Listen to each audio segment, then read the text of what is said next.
இந்த ஸ்டோரி எனக்கு ரொம்ப பர்சனலான ஸ்டோரி. அத நீங்களும் கேட்கணும்னு நெனச்சேன். ஒருத்தர் ஹாஸ்பிட்டல் போறாரு. அவர டயக்னோஸ் பண்ண டாக்டர், "இதே மாரி நீங்க ஸ்மோக் பண்ணீங்கன்னா, சீக்கிரம் இறந்துடுவீங்கன்னு" சொல்றாரு. "அட போப்பா! எல்லாரும் ஒரு நாள் இறக்க தானே போறோம். இதுல என்ன இருக்கு?" அப்படின்னு சொல்லிட்டு அவர் லெத்தாஜிக்கா விட்டுர்றாரு. வாழ்க்கை நகருது. ஒரு நாள் அவரோட பொண்ணு வந்து சொல்றாங்க, "அப்பா நான் அந்த மாரி பிரெக்னன்ட்டா இருக்கேன். நீங்க தாத்தா ஆக போறீங்க" அப்படின்னு சொல்லிட்டு. அந்த நாள் நைட்டு அவரால கடக்கவே முடியல. ரொம்ப கடினமா இருக்கு.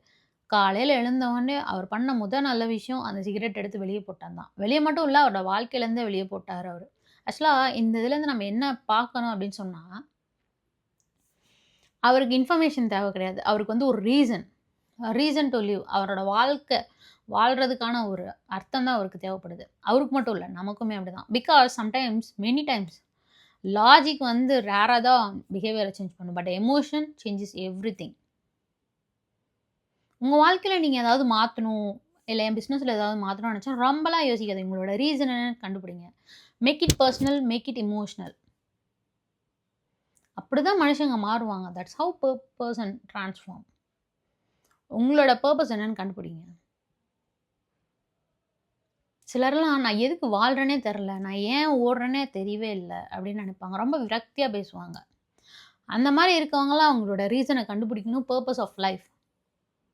அதுதான் அவங்கள அடுத்த கட்டத்துக்கு எடுத்துட்டு போகும். இல்லன்னா ரொம்ப ஸ்டாக்னன்ட்டா இருப்பாங்க. Try this. இது என்னோட லைஃபே சேஞ்ச் பண்ணியிருக்கு. இத நீங்க பார்க்குற விதத்தில தான் இருக்கு. If you understand this, you can do it.